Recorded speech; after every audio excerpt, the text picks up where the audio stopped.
अजामिल के उपाख्यान में जो सबसे प्यारी बात है,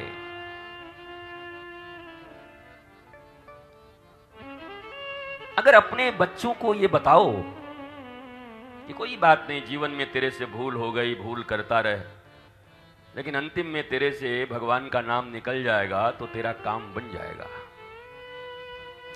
अब मैं भारतीय मनीषियों, भारतीय विद्वानों, भारतीय भागवत के जो भास्कर हैं, किंकर हैं और जो भी मनीषी लोग हैं, उनके सामने भी एक विनम्र निवेदन दास का।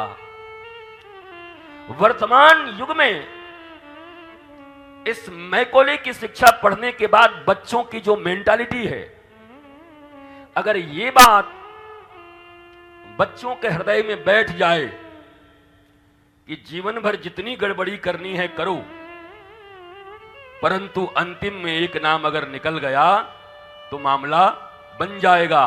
मैं सिर्फ एक दृष्टिकोण दे रहा हूं भागवत का।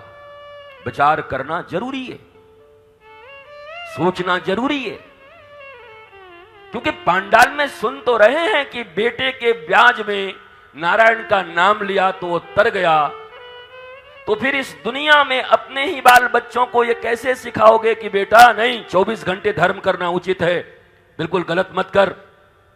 वो कहेगा अरे पापा अजामिल की तरह लास्ट में ले लेंगे ना, एक बार नारायण कह देंगे काम चल जाएगा, फिर क्या करोगे? बगले मत झांकिए। ये मेरे मन में प्रश्न नहीं है, बल्कि इस शिक्षा से पढ़े हुए हमारे लोग और जो आपकी संस्कृति का खंडन करना चाहते हैं वो भी शोध कर रहे हैं। उन्होंने काफी शोध कर लिया है और रोज एक नया नया शोध देंगे। हम यहां से कुछ कहेंगे, वो बाहर कुछ कहेंगे, आप धुंधली बन जाएंगे। कंफ्यूज इंटेलेक्चुअल तो हैं, बराबर कंफ्यूज हैं थोड़े।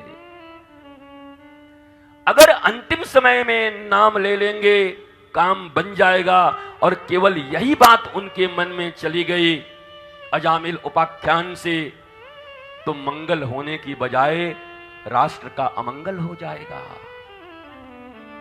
हमारे बाल बच्चों का अमंगल हो जाएगा।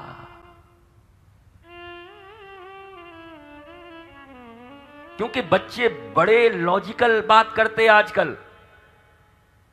आप समझाते समझाते थक जाएंगे और ये यहीं पे आके रुक जाएंगे। लिव इट मम, लिव इट पापा, कर लेंगे कोई बात नहीं, कर लेंगे। पांडे जी आप भी विचार करिए, खाली कथा करवाइएगा कि विचारो आप करिएगा।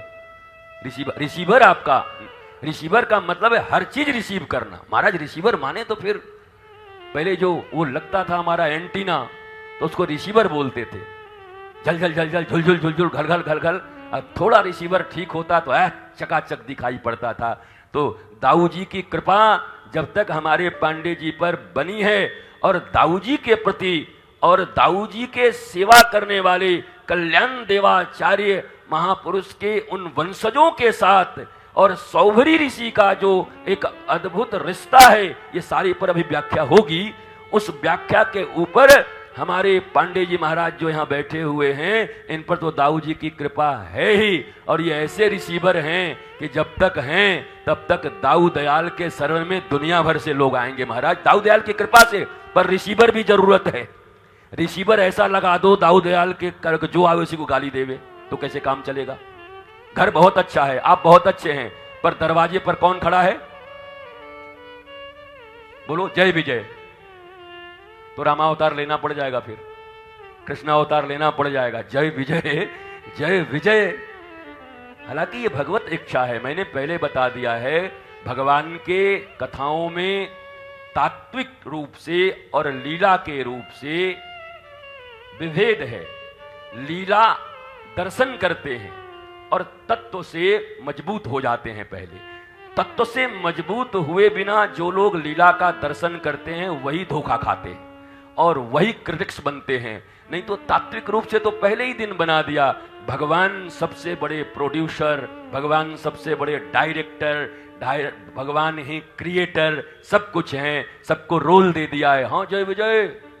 बहुत दिनों से कोई फिल्म नहीं बनी, तो कौन सी? बोला रामा अवतार बना रहा हूं, हमारा रोल बोला अमरीश पुरी का, हम नहीं करेंगे। क्यों नहीं करेगा? खलनायक बनना पड़ेगा तुमको। और आप कह रहे हैं तो बन जाएंगे, क्या बात है, ठाकुर आप ही के लिए तो हैं।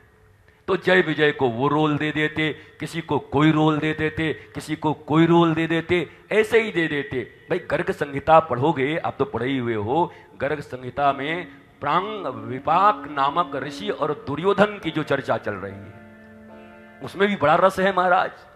हम भी बड़े प्रसन्न हुए, बारे दुर्योधन ये भी अपने गुरुदेव के सुनने के लिए बड़ा लालायित रहता है। बोला हमारा गुरु जी के बारे में बताओ, तो बढ़िया से कथा कहो बलराम जी के विषय में। तो ये बड़ा सुंदर कथा है, इस पर चर्चा करेंगे फिर।